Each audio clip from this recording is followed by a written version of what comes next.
What's going on, guys? Back again. Back again in the room this time.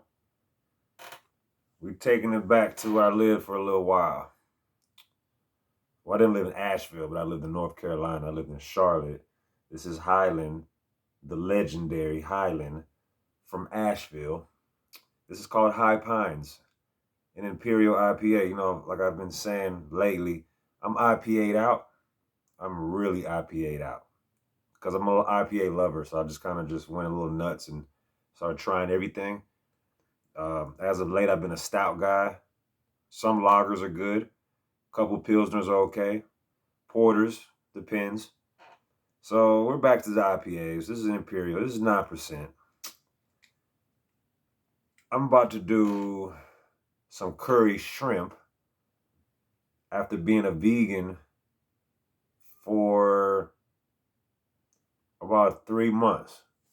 Almost 4 months. I did the entire summer and most of this month, but I'm from California. Seafood is in my blood. That's gonna be the last thing I could like. I could be a vegan and let go of chicken and pork and beef, and I just never could get rid of fish and shrimp ever. Like I was just raised on it as a child. It's in my genetics. You know what I mean? So I got some curry shrimp that I'm about to eat. So good occasion to drink a Imperial. Imperial. Went and got me a new phone, and I figured, man, I want some shrimp. I haven't had any meat in a minute. But like I told you guys in one of my earlier videos a couple months ago, I'm more of a seasonal vegan as it is. When it gets closer to getting colder outside, I need at least my fish and shrimp. Who's to say I might do a steak for my birthday in December? I might do that. Kind of been craving buffalo and bison. I'm a fan of both. I'm a fan of certain game meats. Shout out to my boy, what was it? A beer day with TK. They eating kangaroo burgers. Like, I'm cool with stuff like that. Alligator, stuff like that. I like that. All right, enough talking. I put a nice afro on the beer, as you can see. Look at that head. Look at that head, taking me back to my bartending days.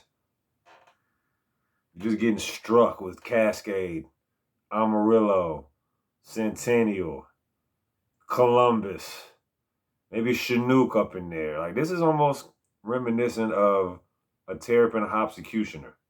It's a clusterfuck, if you will, of hops.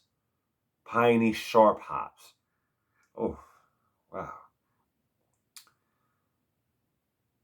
This is nothing like, because when I think about a 9% IPA, this is nothing like Dogfish 90 Minute. As I try to compare a lot of 9% IPAs to that. And this is not. This is sharper. That Dogfish Head kind of has like, I don't know, it's the danky. Dogfish Head is dankier. You know what I mean? This is like a cleaner. These are clean hops. Made into an Imperial. All right, guys. I'm gonna dive right in. Cheers. Oh, wow. You gotta do little sip, little sip. Shout out to Half-Ass Beer Reviews. Little sip on this. Little drink on this. Wow. It's not deceptive. Probably my drawback is it's clean. You get the clean hops in the taste, just like I got in the notes. Sharp. The bitterness is pretty balanced. It's just, this is a sipper. They really couldn't, I don't know, man. Not all Imperials are created equal, because like a Southern Tier Pumpkin, which they change their recipe every year, I just found out. A Southern Tier Pumpkin, that's like at 9%. It's pretty deceptive. Maybe because all of the spices and the nutmeg and stuff. You know, with this, you just have hops. And it's kind of hard to mask 9% with an immense amount of hops. Like, this is good, but, and it comes with a but, Yeah, it's a sipper. They could not deceive the alcohol. It's really boozy, really boozy. But if you're like a diehard Imperial guy, because that's they have their own little cult following, those Imperial guys. So if you're one of those, I think you'll like it. But then again, you might not, because I have had other Imperials that are a little better, maybe because they didn't taste like 9 or 10% alcohol, and they were. So with that being said, I give this like an 80, a low B, strong C. Um, kind of expected a little better from Highland. I got excited when I seen Highland. Anybody knows when you see that H, you know about them. You're like, oh yeah. But nowadays, even some of our greats are they're getting left behind, man. So since '94,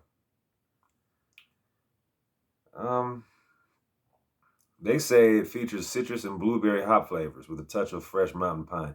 No, not a touch of fresh mountain pine. They put an abundance of fresh mountain pine in this. I didn't get any blueberry. Of course, I get the citrus, but just about all IPAs got the citrus now. I think it's like a standard now, ain't it? So, all right, guys. Signing out. Your boy Blue Ice. Cheers.